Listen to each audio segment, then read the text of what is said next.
Good morning, ladies and gentlemen. My name is Mkondisi Kalepi. We are here again on a Sunday with Black Magnificent Show. We are here to discuss some real matters. And alongside today, I've got Mr. Nduwana. Mr. Nduwana, can you please greet the people in my show? Yes. Hello, Mr. Kalepi. Thank you for inviting me to your show. My name is Simon Nduwana. I'd like to greet everyone who's listening to this show. I think just on the background side, I'm a senior profession, but I think greatly I love speaking to people. I love speaking to humanity, because in speaking, that's where we create things. So I think in what we're going to speak today, we're going to create new things in ourselves, we're going to create new things towards our destiny, and we're going to advise each other going forward. Thank you. Ladies and gentlemen, we have a CA and a public speaker in our midst. So I guarantee you a very, very interesting conversation today. So we are going to look at a topic which says redefining manhood in the African context. And then what rose my curiosity to come around to discuss this is that the men in Africa, the men that we have, and no longer have the quality, leadership we expect in them. They are made to be strong. But the problem is that they were meant to protect us, but we find ourselves being endangered around them, and then it's not a good thing. So we are going to try to break down and see where did we lose it, and how did it happen that we get to this rate of rapers and prisoners of this kind of states that we know of, the men are arrested and whatever. So the first question, and the first thing that we shall discuss is gender and masculinity. So what does it mean to be a man? Okay. If we may start. Okay, I think first of all, we need to differentiate what is a man and what is a male. Being a male speaks of gender, but when you talk about manhood, it is representative of the structure that a man should play in their homes, in their society, in their community, and globally. But it also speaks of their functional leadership. What is it that they ought to do within that context as men? So many times we confuse the two, and of course I think in our vernacular language, the limitation of words between male and male, the fact that we are male may not make it to be a man. I mean, when we are a male, we are speaking of gender. So whenever we talk about us having missed a point, or missed our position and missed the whole agenda as men, we need to say, what is the agenda? Where does it come from? Who prescribed the agenda? So the first thing is, let's go back to our creator. The word man was given to humanity by God himself. So when he created, he said, let us create man, not male, man in our image. Now, the very same book of the beginning, which is the Bible, it speaks of male and female created he them. So he created humanity and called them men. There's a reason why it was singular, yet created one being, but he said, I'm calling them male and female in one. So it's other way around.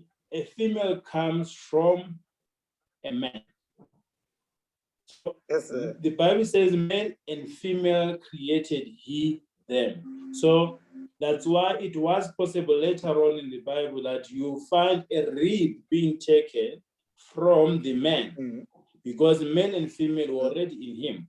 So the role of a man is, it was to produce, it was to reproduce. The role of a man was to multiply. The role of a man was to be productive. Where have we missed it?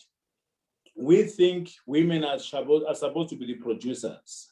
Women are supposed to take pride in us being reproductive, being producers. That's why they say, this is my blood. Yes, the child can come from the woman, but it is the man's blood. So when you talk of genetics, when you talk about genetics and biology, the heart is in the sperm. It's not in the ovary. It's not in the egg. So the definition and essence of humanity, it is in the man. And in the man, there is the male and the female part. That's why whenever things are really tough, you'll find a man crying, presenting the attributes of the female side, because the femininity is covered. So now, back around, where did we go wrong? I always say, whenever a Mercedes is messed up, you don't go to Ford, you don't go to Mazda. We go back to the manual, we go back to, guys, where did we go wrong? So what is the functional role of a man? What is the structural role of a man? Now, in terms of structure, like any organization, you talk of organizational structure, it gives order. The reason why we've missed it is because structurally we are not standing where we ought to be as men. We are not in the actual place or the position that we are supposed to be. Because we are not there, instead of spending more time at home, we're in the taverns. Instead of spending more time at home, we're out there in the streets. Because we are not there at home, even our own society, it tends to protect the females. It keeps the females in our homes, but the males, now, because we are out there, yes, so structurally, there's something which is wrong. Instead of us sitting down with our fathers, that impart wisdom, we are not there. So structurally, we are really off in terms of what is our role as men. Because we have failed to know what is our role, you will see later on when you talk about functional leadership of men as well. Let's focus on the structure for now, because in terms of our structure, we are mispositioned. Yes, sir. But to cut you, I want you to even go deeper on this, because if someone is listening, they will notice that there is structural leadership, there is functional leadership, and then I assume by learning what I'm hearing from you, structural is more related to biology. Okay, I think the structural role of a man is about giving direction. It's about, let's say, the accountability to manage was the male figure or man. When things go wrong in any institution, not all employees are accountable equally. So I can delegate responsibility, but accountability still remains with me. So when things go wrong in any society, when children are no longer listening to parents, the person to blame is the man. Yes, you might have delegated responsibility to your wife, to the mother, to do some things, but if the man is not there, the whole book speaks about when there was no leader in Israel, Deborah arose. So a female leadership will arise where structure is not there, when men are not standing up to their role. So the issue of structure has nothing to do with the superiority of men. We are all equal before God, but it's about the positioning.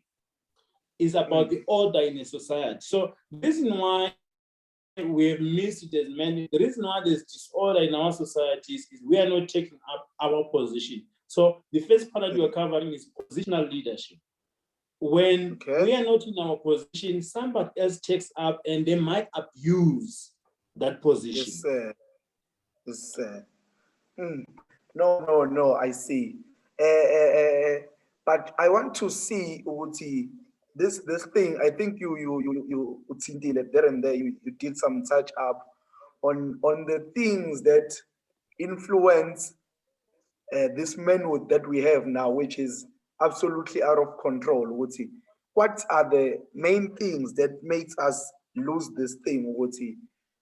What are the things that make men not to be in their position? What are the things that makes us to be out of position in the society that we live in? What may be the things that influence that situation? Okay, I think the first part is Mkalipi that would misposition us as men. It's the upbringing. I think I like the fact that you are saying, I mean, what is it that we're doing? What are the challenges that we are facing in an African context? Because whenever you're addressing a problem, you need to look at the context. When we grew up, our uncles used to have time with us. The time when a son is growing up, he has to be brought by a tutor, but there's a particular age, which is maybe 12 years and going beyond, that the son needs to sit with the father. Because we are no longer sitting with our uncles and our fathers. We are missing the point in terms of, I mean, at what stage does a father start to introduce true manhood to the guy? He starts to talk around, this is how I want to carry the leaders of the family. This is how I want to carry the leaders of the community. This is how I view things, my viewpoints. This is how I stand. This is what I stand for. These are the values in terms of ethics, in terms of integrity. When we are saying a man is ethical, this is what I mean. So from a family structure, we have become too busy to sit down with our sons. The community structure, we have also been too busy to even rebuke another man's son, to say, no, we are messing up here, son. Can I talk to you without even the father knowing? Later on, I can advise the father, okay, I spoke to your son on 1, 2, 3 values and virtues. So because we are not spending time, the world is quite a fast world. It's quite too busy. And I think one of the positive things about COVID, it has allowed people to stay at home. It has allowed people to sit and have conversations. So one issue that causes us not to be in position is lack of conversations, lack of mentorship, lack of tutorship. We need to be tutored. We need to gain a mature to the mountains. Yeah, so we need to go back to the mountains. It's true. So I think as you are saying, what is our position? Structurally, where have we gone wrong? Let's have conversations. As men, let's talk. This is how you treat a woman. When you see a woman do it this way, this is what it might mean. How do I read into a woman? How do I pick up and treat the woman? We have lost our gentleness. I mean, a simple thing, let me give you one virtue. How many of us out there, when you go into a lift, do you give the woman, I mean, that gentle gesture of them going before you, them coming out before you? Would you imagine this lift? I mean, a person is stuck. You went ahead of it. We need to protect our women. It starts with the small things. In a structural way, it will go further into protecting them. To what extent can our ladies, our daughters, and our nieces and nephews feel protected when they see a man? When someone is walking in the dark, when they meet a man, they should be feeling, okay, he is my protector. Whether he's going to propose them or not, but let them have a conversation. Can they see security around the man? So this is where we've really messed it up, positional and structural. Hey, that's very, very clear and very deep. So the problem is with conversation. I was trying to say we should go back to the mountains, those initiation. I think they were doing a quite good job there because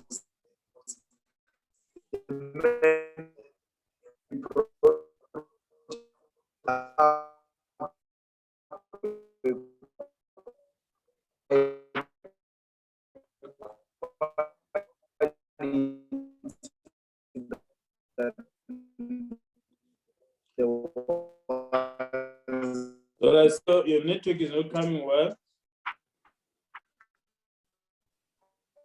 Mr. Khalid, the network there is a bit dragging.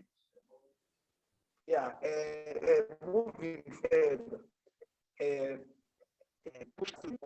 what's actually happening because I can hear you very well. I don't know. Okay, it's fine now. Okay. Is it fine now? I think it might. So I said there are things such as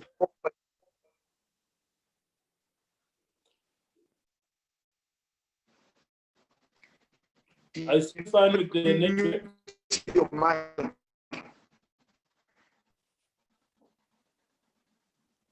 Can you hear me?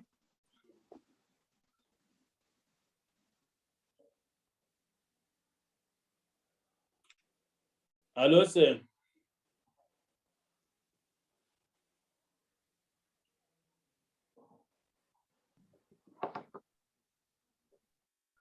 Yeah, we were on about there are things that are beyond our control, such as the absenteeism of the father figure. Our fathers are in prison, some are running away from responsibility, and there are men who grow without a father figure in their life, and then it's a big matter that we are facing as African, but I think it's mostly because of poverty and other things that may influence our upbringing.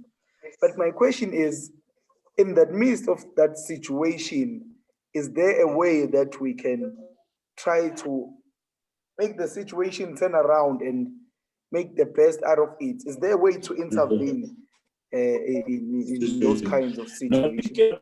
No, Mr. Kalip, you're asking a relevant question, very practical.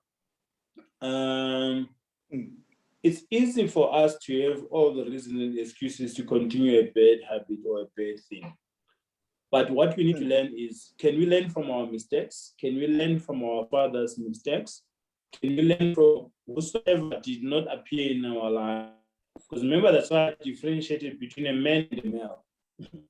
Because maximized manhood has nothing to do with you being father. You can be a male and give birth or reproduce a child.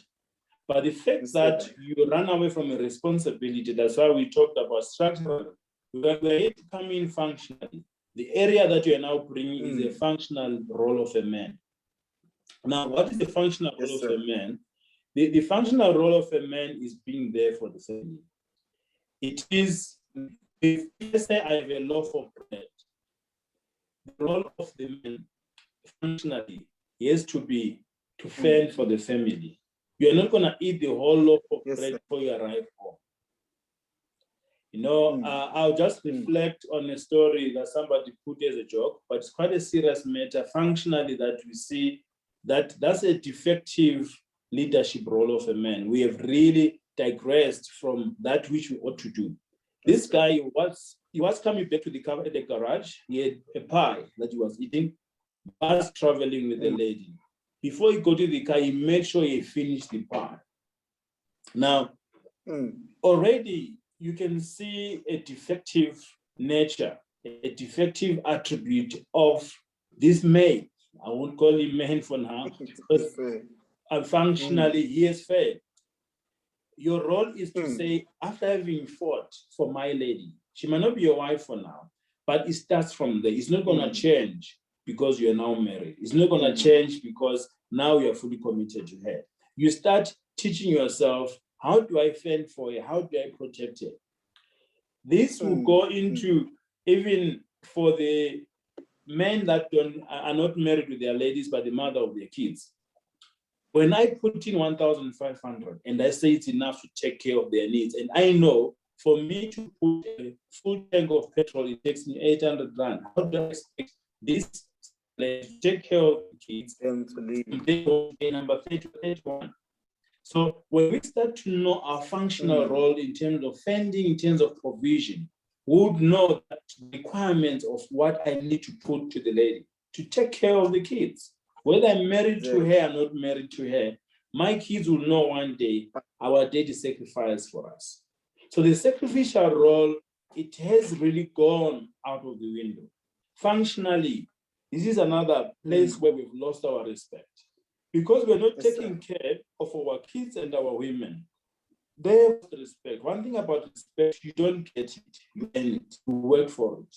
The same way as trust, you earn your trust. Even if you have conflicted with your lady, they can be emotional in one way or the other.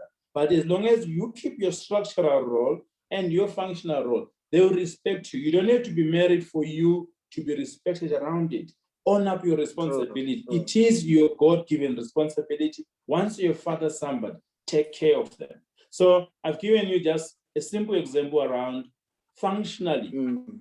Where have we lost it? We have lost it there. So if we didn't get the best example from our fathers, we can correct that mistake. The fact that we can identify this is what is causing it, correct it then. Let's not move with the wrong script.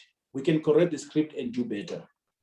And one other thing, as you mentioned, that being a man is not about gender. Even if the father figure is absent, some mothers did play the father figure and never felt a gap that the father is absent. The upbringing was on the normal circumstances. And we know quiet men that grew from single mothers, but they are better leaders in our generation. It's not a reason we can hide behind. Moving forward, there is this thing they call toxic masculinity. Toxic masculinity is when they talk about the phenotype, or how the man was made to be stronger, to produce more testosterone, to produce more oxygen than women. Actually, men are physically strong, and that advantage of being physically strong is what men normally use, or it's what misguides them over the females. They want to enforce their thinking. How do we deal with such things, that a man or a boy is growing up at home, they see that they can be pushy and their mother cannot do anything about it?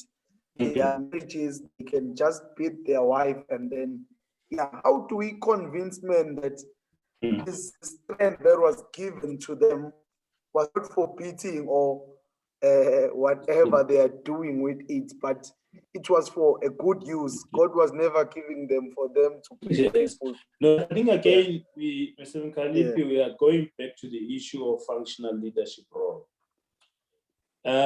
Because of the function that men ought to do in a society, to humanity, and even to their females, God made sure that they are stronger for the task. So it's an issue of, you need physical resources for you to accomplish your functional role. So their job is to protect. You are not going to be protected by a weakling man. So God made sure, please, you're going to have testosterone, you're going to have muscles to protect, but not muscles to wrestle. If I'm wrestling with the enemy, not my helper. There's a reason why the Bible said your wife then is your helper. Your feminine side is your helper. She's not your enemy. So if she's your helper, then you are supposed to fortify her. You are supposed to protect her. So masculinity is about fortification, it's about to protect. Now, let's come back. There's a changing role, in our females in our society, that we to identify that redefinition and say, how do you deal with it as men? And there's a word that says emancipation of women. Now, the emancipation of women is mainly, we are going out there and saying, our women are not going to that. Traditionally, you'll expect a man to fend for his family. You go out there and hunt and come back and give to the lady. But now, when I meet a lady, she's already protected with life policy. She's got a car, she's got a house, she's got everything. Now, most of the cases, they are now better than us. You are saying it well. Now, when you come into that space, you need to redefine now, not your structural role, but the redefinition of your functions. They've been adjusted. The reason why we struggle with that supposedly prosperous woman, successful woman in terms of those resources is because we're not having the wisdom on how do I redefine. When I come in with her, she's my partner. We're going to be better. At least instead of starting from 0, we are starting from 10. So what it means, this lady, how do you build together? The Bible says she is your helper. Helping in terms of what? First of all, it makes you dig deeper and say, as a man, what is your vision? I'll use this metaphor that is referred structurally. It says the man shall be the head. What do you have in the head? Functionally, there's eyes. As men, are we having vision? Are we setting a vision for your family? The reason why she will come in and appears as if she's despising you, is because you are not having vision. Two, in the head is not. Are you smelling opportunities as the man? In the head, the mouth. Are you speaking in faith, or you're just a cocker that sits there, watches soap, all this time? In terms What are you hearing as the head? So sometimes as the head, we focus mainly on the hard scope, and we are not people that are even listening from them as our advisors. But when we start strategy, we see opportunities and smell opportunity, and we speak substance in our homes, you realize the very same respect that we talked about, we shall earn it. Definitely it's gonna flow. Why?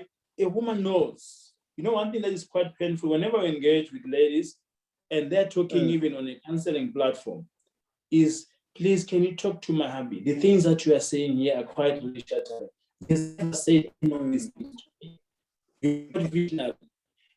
Guys, can we rise up to that functional role of giving and prophesying into our families, giving the spiritual leadership to our families, speaking positive even about our women, smelling opportunities. Remember, they say success is when preparation meets the opportunity. If you're not prepared, if you're not well read, even when opportunities come our way, we never smell them, we never see them, we never talk about, we never hear them. Why? Structurally, we are mispositioned, but also functionally, we are not doing it. So I'm just giving you just one single metaphor on the head part. Even if they are emancipated, even if they are working and assertive, I'm sure they can accept our leadership role. So in summary, if I will try to make this to narrow it down, what you are saying is that we need to find a way that we are productive in the family, even if they are financially better or financially stable than us.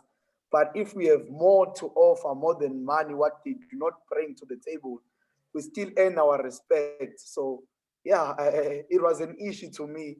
I always thought to myself, when it's time to look, I will never look for a woman with more money, because hey, these people, they are leaders at work. But now I understand that no, if you find yourself, make yourself relevant, make yourself still maneuver and still produce better things. You know what, Mr. Mkalipe, while we are still on that part, there's this thing that I always say: the poor talk about money, the rich talk about assets, but the wealthy talk about ideas.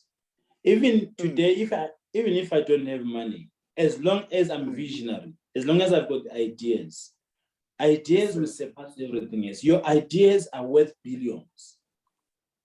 So the issue is not money. The issue is not assets. The issue is, what is the intangible asset that you are carrying? Your ideas are far bigger and greater than anything that you see. Some of them may not actualize through you as the man. Because remember, you're giving your structure, you're doing your function. They may come through your woman. But as long as your woman knows who is the baker in all this, who is the guy who is heading all this, they will respect you. Respect will flow. So the issue is, yes, as I said, I think the issue is your wealth is in ideas. Your wealth is in giving vision and giving visionary leadership in our relationships, in our community, in our families. We need to stand up and take up our functional role and our structural role. And another thing, I think it's more of confidence. If you are not confident in your leadership, you will feel insecure when someone takes charge while you are not planning anything, you are not doing anything. But whatever they try to suggest, you feel like they're imposing them, because there's nothing on the table opposing what they are saying. So, hey, it's a big problem, this one in Africa. No, I don't think every time, Mr. Kalipi, is supposed to be every time in leading. Sometimes there is leading from the front, but there's also leading from behind. And then there's leading from above. So we need to look at those three phases from time to time in our lives. Don't feel shy when we're leading from behind. There are moments when our women have to be leading from ahead, but structure is still there. It doesn't mean that for now you don't have ideas and you think you're going to feel inferior. And I always say, inferiority complex, when it grows, becomes superiority complex. So there's no room for inferiority, there's no room for superiority. All of us were equal. No, it's clear. It's clear. It's very much clear. We must listen. We must speak. We must see. We must have the vision. Now, every things that, but we need to have a clear definition, including a positional, structural, and functional. We need to produce a definition in an African context. What does it mean to be a man? What is a man? Then you can also close it, the last question with if we're saying this is what is a man and this is how we define a man, what can be done to achieve or to get results of such men we are speaking about? Okay, I think as you said, when you said where did we go wrong, first part is let's have conversations at a family level. Let's have those conversations at home. Let's have conversations at school. Let's have conversations from a community level in terms of what is our role as men and what should we do. So unless we start speaking about it, and I appreciate this opportunity that you have created, and I hope this conversation will go to different platforms where we start having conversation, because sometimes we are dealing with the symptoms of a problem, but the root of the problem is, first of all, let's talk about it. Let us be open about it. In that way, we reposition ourselves. By the time our ladies meet us along our lives, be through marriage, relationships, even at work, we know what we ought to do. We know we've been coached very well. We've been tutored very well. We've been mentored very well. So we need that mentorship. And by the way, mentorship is no age. Even at 50, at 60, you can still be mentored by a 25-year-old who understands things better. So we need conversations. We need to talk. Yeah. I think there's a Zulu saying that kills a lot of men. That they say indoda ayikali, and then if a man doesn't cry, people won't know how to intervene, and then the help they won't get. So I think talking is the best way around it, and everyone has heard it. How should we deal with this? We need to be mentored. There needs to be someone who tells you are wrong. There needs to be someone who tells you how to do things. And then gents who are still my peers and still young, let's try to get the information from our old men, and then we'll have great results. No, Mr. Ndungwana, thank you for the lovely show that we just had, the wisdom that you just shared to the people. And yeah, it was an interesting show. There's a lot we learned, and yeah, we hope to have you again another time. But yeah, we'll talk about it later. Can you say your goodbyes to the people who are listening? Thank you to the listeners. Thank you for listening to this show. I hope you picked up some gems of wisdom that I think as we continue in conversation, we shall learn. And I think as they say that in our diversity, we complement, even when we differ in your views with the feminine side. When we learn from them, when we listen to them, I'm sure we learn something from them. Let's not use our hands to fight. Let's use them to protect and fortify them. Thank you. Thank you. Thank you for everyone who listened. Blacknificent show. Meet you next week with your new host. And yeah, bye. Thank you.